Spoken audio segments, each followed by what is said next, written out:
Ecuador. Ha escrito algunos libros, entre ellos tenemos Diseño de sismo resistente de edificios de hormigón armado utilizando ETABS 2020, Diseño sismo resistente de edificios de acero utilizando el ETABS y la NEC 2015, Diseño sismo resistente de edificios utilizando ETABS y Diseño sismo resistente de cimentaciones utilizando SEI. Miembro del Comité Técnico de la NEC 2015, Norma Ecuatoriana de la Construcción. Ha sido expositor en más de 50 conferencias dictadas a nivel nacional e internacional. También ha trabajado en diseño de estructuras y obras civiles para facilidades petroleras, plantas de generación de energía, aerogeneradores, obras industriales en países como Ecuador, Argentina, Uruguay, Chile, Colombia, México, Bahamas, Perú, Argentina. Damos la bienvenida al ingeniero Guerra. Buenas tardes a todos. Sería bueno si me confirman si se está viendo la presentación que estoy compartiendo y si me escuchan claramente. Sí, ingeniero, tenemos visualización de su presentación y el audio está perfecto. Ya, muchas gracias. Primero agradecer a los organizadores, entre ellos principalmente al doctor Aguiar, por estas conferencias y charlas que nos permiten exponer y ponernos al día en los temas de la ingeniería estructural. Es un placer compartir con ustedes esta breve conferencia y voy a tratar de empezar inmediatamente. Bueno, dentro de las novedades de la norma del ACI 31819, vamos a ver que hubo unos cambios y modificaciones respecto a los tipos de materiales que se usan, especialmente en lo que se refiere al acero de refuerzo, que ya lo vamos a ver más adelante con un ejemplo práctico para ver la incidencia en el costo y en lo que se refiere a las cantidades de materiales. Respecto a la influencia del tamaño del elemento, hablando de las vigas, también hubo unas modificaciones en lo que se refiere a muros de corte también, o muros estructurales. Un tema que es importante y que se ha incluido en el ACI 2019 es referente al hormigón lanzado o shootcrete, que la norma, el código lo va direccionando hacia diferentes numerales del mismo para tratar este sistema constructivo que actualmente se lo está usando mucho en muros de contención e inclusive en muros estructurales. Ahí vemos una foto referente al tema. En lo referente a las losas unidireccionales se incorporan unos requisitos parecidos a los del diseño de vigas, de tal manera que se asegure que la falla, si se produce algún tipo de falla en este elemento, no se produzca un colapso desmedido o descontrolado. Entonces se ha cambiado las cuantías mínimas de tal forma que actualmente la cuantía mínima en el ACI 2019 corresponde a 0.2018 del área gruesa. Anteriormente se podía tener o trabajar con 0.2014, que era una cuantía menor. Actualmente se ha subido esa cuantía para tratar de asegurar una ductilidad algo mayor.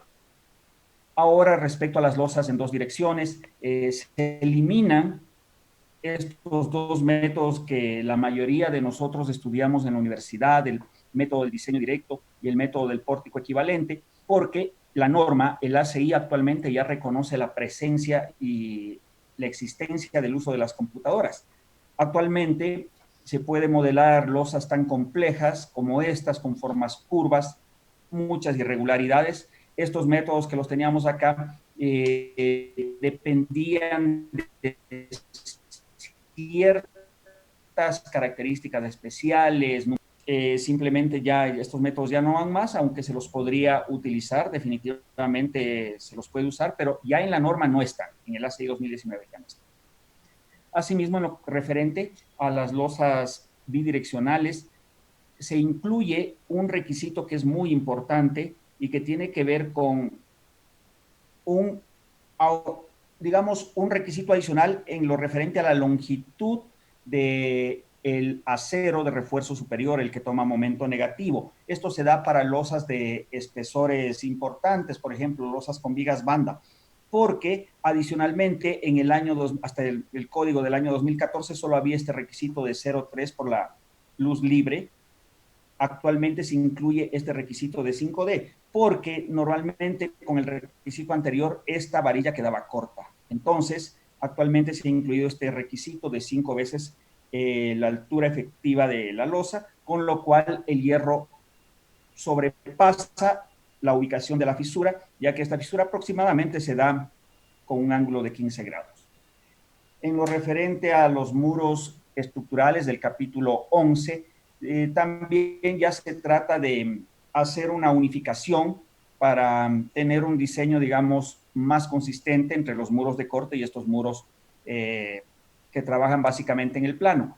Y la norma lo que trata actualmente es de cuidar mucho estos problemas de muros muy delgados, en donde aquí especialmente en Sudamérica, en Ecuador, en Perú, que se ha usado estos eh, elementos estructurales para construir edificios, han tenido problemas por su excesiva esbeltez. Entonces, este es un tema importante a tener en cuenta.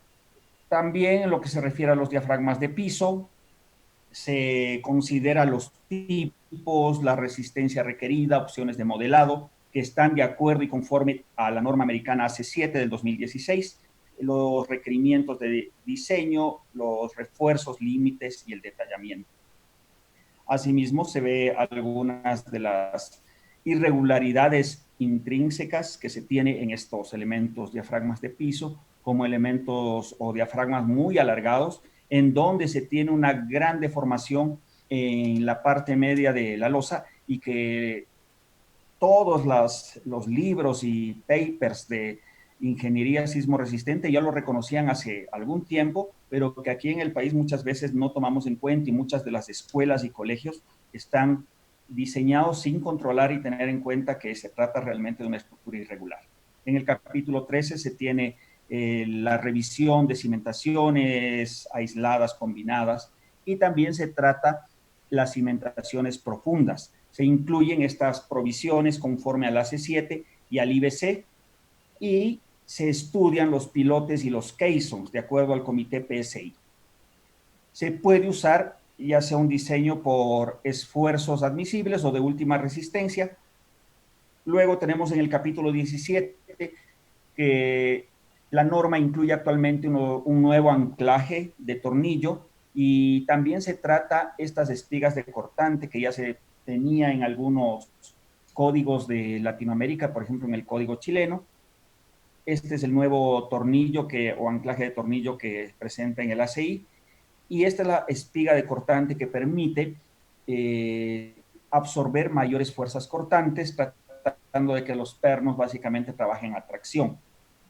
Bien, dentro ya de la parte sismo resistente, que es el tema que nos compete a nosotros por estar en una zona de alto riesgo sísmico, se tiene lo típico que ya hemos visto, que el espaciamiento en la zona donde se podría producir las rótulas plásticas en los extremos de viga, se tiene menores espaciamientos conforme a lo que vemos aquí. En el ACI 2019 ya se incluye un requisito adicional de 5 veces el diámetro de la varilla longitudinal cuando se trabaja con un esfuerzo de fluencia de 5.600 kilogramos por centímetro cuadrado. Entonces se pone esto más crítico, obviamente se tienen varillas con mayor resistencia, estas varillas tienen que ser soportadas por también unos estribos que estén menos separados y eso es lo que indica la norma. Por ejemplo, si nosotros tenemos con el ACI 2014 un ejemplo de una viga de 35 por 60 con un recubrimiento de 4 centímetros, revisando los requisitos vemos que manda 12 centímetros. Actualmente, si usamos o tenemos ya la posibilidad de usar este acero de 5.600 kilogramos por centímetro cuadrado, va a mandar un espaciamiento de 10 centímetros. Tengo menores espaciamientos, así es como funciona. En lo referente a las columnas, también, aparte de este requisito de 6 veces el diámetro de la menor varilla longitudinal, se incluye el requisito de 5 veces el diámetro de la varilla longitudinal cuando tenemos aceros de 5.600. no voy a poner las unidades. Ahora, referente a los nudos, nosotros conocíamos que en el ACI 2014 habían 3 tipos de nudos típicos: internos, externos y esquineros. No importaba si eran de cubierta, como tenemos aquí, o eran de entrepiso, como está en la parte superior. Actualmente se tiene que los nudos se definen en función de la continuidad de las columnas, la continuidad de las vigas y, claro, si son confinados o no confinados. Finalmente, es importante porque va a traer algún tipo de complicación si no estamos atentos a qué tipo precisamente de nudo estamos analizando. Ahora, considerando los muros estructurales especiales, hay que tener en cuenta que el refuerzo de los muros debe desarrollarse o empalmarse para un esfuerzo en tracción, considerando la longitud de desarrollo del refuerzo.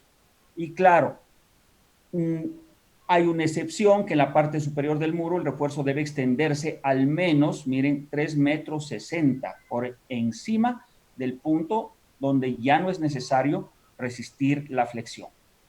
Adicionalmente, la norma reconoce claramente que todas las zonas de elementos de borde o cabezales, como tenemos aquí, que deben tener una longitud mínima de 0,15 veces la longitud del muro, esta longitud LW. Esto ya está supeditado a la longitud total, pero esta longitud es mínima. Normalmente esto va a hacer que tengamos cabezales de mayor tamaño.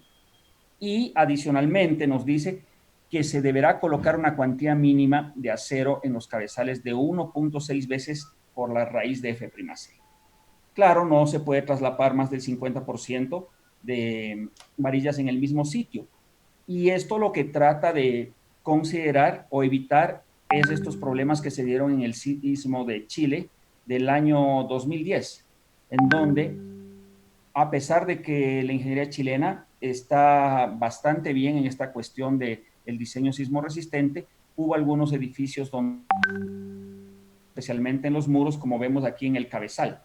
Entonces, conforme a los daños observados en este sismo y también en el sismo de Nueva Zelanda, de Christchurch, también se ha ido incorporando estas modificaciones o se han ido incorporando estas mejoras en la norma. Asimismo, hay algo importante cuando existe esta zona de transición, por ejemplo, cuando se sale del nivel de subsuelos, y aquí yo tengo la planta baja, es importante considerar que aquí no se puede realizar traslapes. Y claro, se indica que el traslape se realice en el piso inmediatamente superior a la planta baja. Y ustedes dirán, pero ¿por qué razón el traslape se indica en el pie del muro? Porque en definitiva el muro trabaja como haciendo la analogía de una viga en voladizo. Entonces los esfuerzos más grandes estarán realmente en la parte, digamos, por aquí, porque si nosotros tenemos un grupo de subsuelos, un número de subsuelos, la base del edificio realmente estará a nivel de la planta baja. Bueno, eso es un punto bien importante a tener en consideración.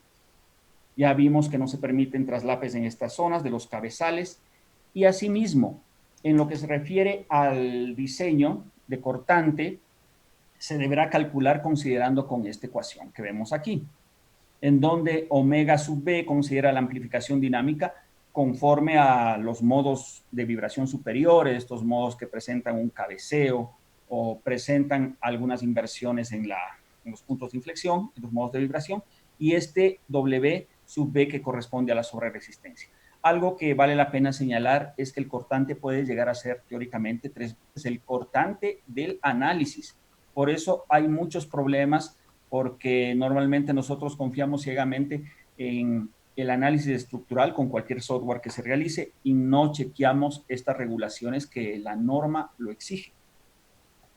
Muy bien, esto es lo que yo ya había dibujado. Este tema ya estaba bastante claro hace algunos años en la norma neozelandesa y asimismo en el libro del profesor Jack Mughel, en donde ya lo tenían incorporado esta temática. Asimismo, se requiere, claro, amplificar lo que habíamos dicho de forma importante, las fuerzas de corte de diseño por sismo. Estas fuerzas de corte por sismo son amplificadas por la sobreresistencia y por la presencia de los modos de vibración altos y claro, el resultado final es que vamos a tener fuerzas cortantes muy grandes para evitar estos fallos que vemos por aquí, en donde precisamente se ven fallas por cortante que se presentan en los edificios con este sistema estructural. Y miren, todo esto es hormigón, todas las paredes. Esta es la forma típica de construir en Chile. Una novedad fundamental es que obligatoriamente en la norma del 2019, todas las vinchas, absolutamente todas las vinchas deben tener estos ganchos a 135 grados. Esto es obligatorio. En el año 2014 había la posibilidad de tener un gancho a 135 grados, el otro gancho a 90, porque, claro, la norma lo realizan los investigadores, la academia, los constructores y los fabricantes, y los constructores lograron que en la norma del 2014 se tenga esta posibilidad. Actualmente esto ya no se permite. Y creo que es una buena medida para hacerlo. Asimismo, tener mayor precaución con la cantidad de estribos que se colocan en los muros que están cercanos al borde de la zapata. En cambio, cuando hay una longitud mayor al borde, los estribos se pueden descontinuar en la parte baja, como los vemos ahí. Obligatorio también poner unas armaduras, básicamente que tomen en cuenta las consideraciones del diseño de columnas. Ya no es suficiente colocar estas varillas que estábamos acostumbrados a ver alrededor del muro, sino hay que armar con estribos y varillas longitudinales. Bien, dentro ya de los materiales, considerando el hormigón armado, tenemos ya aquí en la norma del 2019 que el hormigón o el F'C mínimo es 210 kilogramos por centímetro cuadrado y el hormigón o el F'C mínimo para edificios con muros, miren, cuando se usa acero de 7,000 kilogramos por centímetro cuadrado, miren, ya está permitido esto, obligatorio poner mínimo 350. La tendencia es ir a mayores resistencias en los materiales, porque así se está trabajando a nivel mundial con edificios más grandes, luces también más grandes, cargas mayores, etc. Nosotros teníamos este hierro, este acero, con la norma A615. Actualmente el acero que se va a usar está conforme a la norma A706 y puede llegar a tener 5,600 o 7,000 kilogramos por centímetro cuadrado. Miren acá esta tabla adaptada del ACI, nos dice que para pórticos especiales a momento, para varillas longitudinales se puede usar hasta varillas de 5,600 kilogramos por centímetro cuadrado, lo cual era impensable con la norma del 2014. Este es un aspecto bien importante. Pero miren lo que dice acá. Para estribos no se permite colocar estribos con un esfuerzo de fluencia digamos, de gran resistencia, porque los estribos deben dar mucha ductilidad y deben tener esa posibilidad de deformarse de manera importante. Bien, aquí podemos ver algo que es interesante referente al típico acero de 4,200 y al acero de 5,600. Las curvas teóricas que están en línea llena y las experimentales que vemos en línea discontinua. Tenemos, claro, es lógico y eso lo conocemos, alguna diferencia respecto a la ductilidad, que sería esa, en el gráfico, esta distancia. Pero si ustedes ven en la deformación unitaria que alcanza el acero de 5,600 también es grande, y esto ya se ha demostrado y se ha considerado, y es por eso que se ha incluido en la normativa. Yo voy a presentar aquí en lo que se refiere a el uso de los materiales, un edificio considerando diferentes arreglos de materiales y tanto en acero como en hormigón. Tenemos en el primer caso, es un edificio de pórticos especiales a momento, y tenemos un F'C de 280, un FY de 4,200. Se ha revisado todo, que cumpla absolutamente todo, derivas, columna fuerte, viga débil, la conexión, etc. Y se requiere unas columnas en la planta baja de 65 por 65 y en los cuatro primeros pisos y en los últimos 4 pisos de 60 por 60. Las vigas, asimismo, son de 30 por 65 en los primeros pisos y en los 4 últimos de 30 por 55. Ese es el modelo. Ustedes verán que en la planta baja se requiere una columna con mayor cantidad de acero de refuerzo para poder cumplir todos estos chequeos que hemos estado hablando. Se revisa primero lo que corresponde a las derivas de piso, se cumple, y vamos a revisar algo que es importante y quiero llamar la atención de ustedes. El acero superior, por ejemplo, aquí está en niveles de 21 centímetros cuadrados, considerando 4200 FY y F'C 280. Bien, aquí está la eficiencia de las columnas, todas cumplen. Por aquí está el chequeo de la columna fuerte viga débil, también se cumple. Muy bien, para comparar, ahora se ha incrementado el esfuerzo de fluencia del acero a 5.600 kilogramos por centímetro cuadrado en las varillas longitudinales. Las columnas no cambian y no tienen que cambiar porque la rigidez del edificio va a estar supeditada al valor del F'C, básicamente. Tampoco se modifican los tamaños de vigas. Ese es el modelo, asimismo algún tipo de armadura mayor en planta baja, pero miren esto. La armadura que estaba en 21 centímetros cuadrados aproximadamente, se reduce a 16 centímetros cuadrados. Alrededor de 5 centímetros cuadrados tengo de menor cantidad de armadura. Se cumple todos estos chequeos que ya vimos. Luego se incrementa para un nuevo modelo la resistencia o el F'C del hormigón a 420, el FY en 4200. Aquí sí hubo una disminución pequeña. Antes teníamos columnas de 65 por 65 centímetros, actualmente 60 por 60. Y claro, se puede hacer esta reducción porque miren, estamos aumentando o incrementando el módulo de elasticidad del hormigón porque también se está aumentando el F'C. Ese es el modelo. Y claro, las derivas también se cumplen visibles. Y si nosotros revisamos, miren la cantidad de acero, es prácticamente los 21 centímetros cuadrados que teníamos anteriormente. Quiere decir que por más que yo incremente el F'C, la cantidad de acero obviamente no cambia, ¿no? Cambia muy poquito, disminuye, pero muy poco. Bueno, a continuación vemos los chequeos de la columna fuerte viga débil. Y finalmente se hizo un modelo considerando F'C 420 y FY 5600. Las columnas se disminuyeron, como vimos, las vigas se mantienen para no tener muchas variables que cambiar y observamos que la cantidad de acero está en alrededor de 16 centímetros cuadrados, lo que teníamos anteriormente.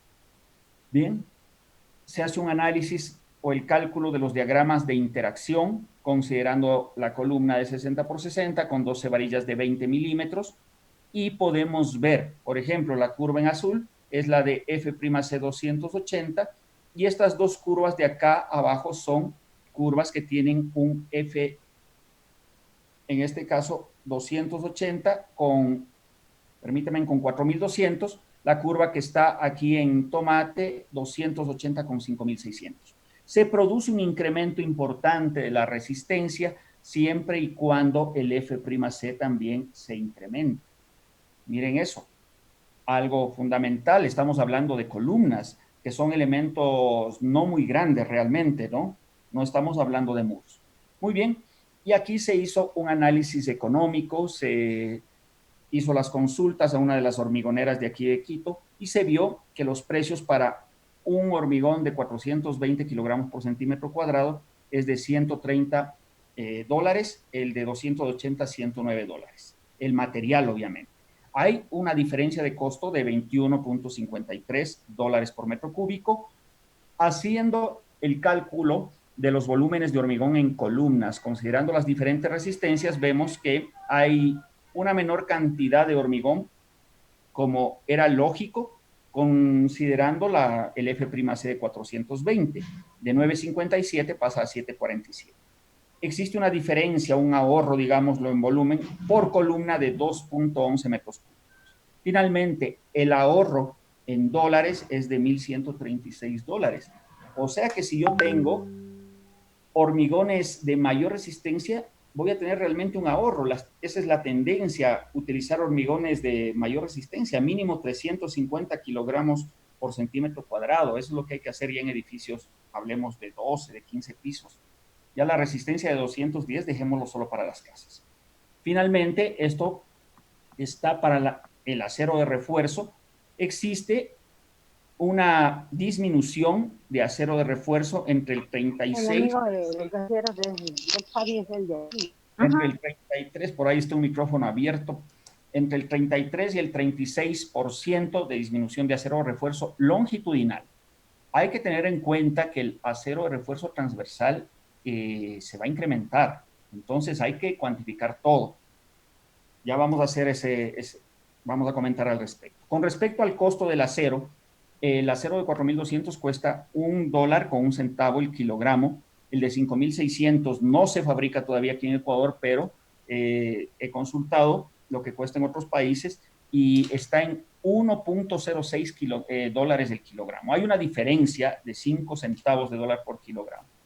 Yo evalué la cantidad de acero longitudinal en las vigas. En columnas no hubo ninguna modificación, como vimos, y se tiene 10.400 kilogramos cuando tenemos un FY de 4.200 y 7.280 kilogramos cuando tengo 5.600 kilogramos por centímetro cuadrado. Existe un ahorro de $2.787. Entonces, conclusión, se puede tener una disminución en el costo del acero de refuerzo al utilizar FY 5.600. ¿Cuánto? Considerando ya las varillas transversales que corresponden a los estribos, que vamos a tener mayor cantidad de acero transversal, aproximadamente un 20%. No existe, miren, una disminución significativa en la armadura de columnas al utilizar 5.600. Y en estribos estamos obligados a usar 4.200 kilogramos por centímetro cuadrado. La armadura longitudinal en columnas se mantiene al aumentar F'C, ya que el área de la columna disminuye y se requiere cumplir obligatoriamente que la columna sea más fuerte que la viga y que el nudo sea más fuerte que los elementos que llegan a él. A pesar de que las columnas son más pequeñas, al tener un mayor F'C se cumple el chequeo de derivas porque el módulo de elasticidad se incrementa. Asimismo, al aumentar F'C se requiere mayor cantidad de estribos por confinamiento. Eso hay que tenerlo también presente. La ventaja fundamental que yo veo al usar materiales de mayor resistencia es que vamos a obtener ambientes más amplios, mayores longitudes entre elementos. Al inversionista, al promotor de inmobiliario le conviene vender la mayor cantidad de área útil, y si tenemos menor cantidad de elementos, ya sean muros o columnas, elementos más pequeños, va a poder vender más y su utilidad también va a subir. Hay un menor costo en el hormigón al incrementar el F'C. Miren en elementos verticales que yo les decía que es mínima la incidencia o la cantidad de disminución de acero de refuerzo, va a ser muy útil cuando existe una cantidad de acero en elementos verticales como en pilas de puente, en muros estructurales de gran espesor donde va a haber la necesidad de colocar mucha cantidad de acero de refuerzo. Ahí sí va a ser importante usar un acero de refuerzo de 5.600 kilogramos por centímetro cuadrado. No va a ser conveniente usarlo en una casita con diámetros de 12 milímetros, ni siquiera se fabrica en 12 milímetros de acero de 5.600, por lo menos se está fabricando como un diámetro mínimo con varillas de 16 milímetros. Entonces, miren eso. Este acero de 5.600 tiene una ventaja importantísima, tiene contenido de carbono bajo, por lo tanto es soldable, y ustedes pueden ver aquí unas soldaduras. Por favor, no se les ocurra hacer o construir como se ha hecho algunas estructuras con varillas soldadas, y unas de esas colapsaron en este puente que colapsó ahí frente al Colegio Montúfar en la avenida Napo, porque ahí se construyó unas celosías con esta armadura de acero A615 de 4.200, que no se lo puede soldar directamente, hay que precalentarlo y demás. Conclusiones, ya para ir terminando: el uso eficiente de los materiales implica mayor sustentabilidad. Si uso menos cantidad de hormigón, menos cantidad de acero, estoy también aportando en cuidar el medio ambiente. Se disminuye el congestionamiento, se evita el congestionamiento de acero. En combinaciones con hormigones de mayor resistencia se obtienen secciones más esbeltas, que es importantísimo. se reduce el peso propio de la estructura, lo cual incide en menores acciones sísmicas por los efectos inerciales. Y claro, y utilizar acero y hormigón de mayor resistencia realmente representa un ahorro en la construcción. Las conclusiones finales: hay que usar los códigos y las normas, hay que leerlas, hay que entenderlas, pero yo creo que lo fundamental es aprender a calcular y a diseñar a mano. Esto es importantísimo. Hay que hacer unas hojas de cálculo, porque miren, si nosotros confiamos ciegamente en los programas, va a pasar lo que actualmente sucede en el país. Estructuras que apenas se desencofran, empiezan a fisurarse y empiezan a afectarse sin haber estado sometidas a ningún sismo. O sea, eso es penosísimo. Hace 25 años, cuando yo recién me gradué, yo recuerdo jamás había un problema de este tipo.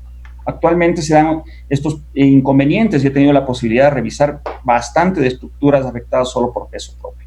Y ese es un problema del mal uso del software. Les están enseñando mal a usar el software. Yo ya en algún momento voy a hacer una conferencia de todas las estructuras que me he encontrado con problemas para que aprender de las experiencias pasadas. Hay que usar modelos que sean representativos, que tengan una distribución adecuada de masas y rigideces, tanto en planta como en elevación. Eso es lo fundamental. Bueno, esta figura por aquí se quedó mal colocada. Y chequear que los resultados que arroja el software sean coherentes con los resultados que como ingeniero estructural yo debo esperar.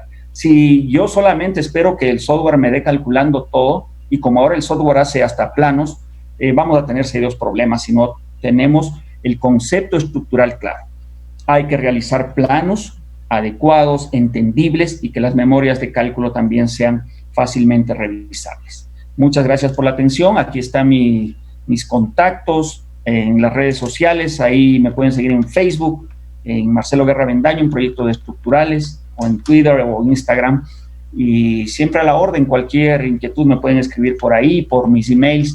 Y solamente un momentito antes de terminar, les comento que mi libro de diseño de edificios en hormigón está listo. Ya yo creo que en las próximas 3 semanas está disponible para la venta, así que a quienes les interese aprender a diseñar a mano bien hecho los diseños, y justamente con el software, con ETABS, ahí está a la orden ese libro. Y asimismo estaré dictando un curso, ustedes lo pueden seguir ahí en las redes sociales. A la orden, cualquier otro asunto, si tienen alguna pregunta y sé la respuesta,